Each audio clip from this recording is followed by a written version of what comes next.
Relations between Turkey and the Netherlands have taken a dive, with Ankara reacting angrily after two of its ministers were stopped from addressing political rallies in the country.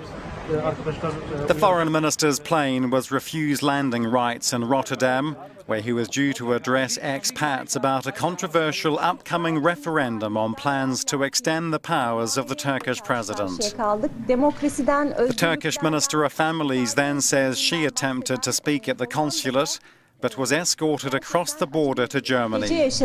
We've been treated in an inhuman and informal manner in the Netherlands, which says it's a country of freedom and democracy, she says. As supporters of the Turkish president clashed with police in Rotterdam, the Netherlands said the meetings were banned for security reasons, following the lead of authorities in several other European countries.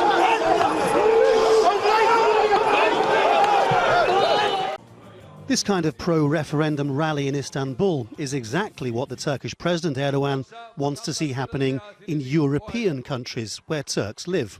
There are 300,000 Turkish voters in the Netherlands. But no one can hold a public rally in the Netherlands about another country's politics. It's against Dutch law. But that point seemed lost on the Turkish president, who used furious language against the Dutch people. They don't know anything about politics or international diplomacy. They are very nervous and they are cowards. They are Nazi remnants, they are fascists. You can ban our foreign ministers' planes as much as you want. Let's see how your planes come to Turkey from now on. I'm talking about diplomatic flights here, not about citizens' flights. That's a separate issue. The Dutch Prime Minister had tried to explain that Turkey's foreign minister was free to fly to Rotterdam and hold an event in the Turkish consulate. But he said the Turkish government's demands to do what they pleased left them no choice but to withdraw the invitation.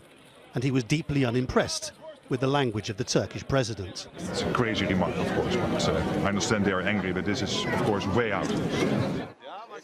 And into all this, just 5 days before the Dutch general election, stepped the far-right Freedom Party leader, Geert Wilders. This is exactly what I told you about the Turks, he said to the Dutch people. Most of them have double nationality, and now it proves who they are loyal to. Are they loyal to Holland? Then they should reject the remarks of President Erdogan, and they are equal as anybody else. But if today proves, or the coming days, that they support the crazy and harsh remarks of Mr. Erdogan, then I invite them all to leave Holland, to go to Turkey and to never come back. For the Dutch political establishment, this is a diplomatic incident that they would regard as completely unnecessary, frankly an attempt by Turkey to ramp up anti-European Union sentiment before the referendum. But the man who's benefited most from it here, Geert Wilders of the Freedom Party. The larger concern across the European Union is what are President Erdogan's longer-term motivations? Is he now giving up on being close to the EU? And if so, what happens to the deal to keep refugees out of Europe?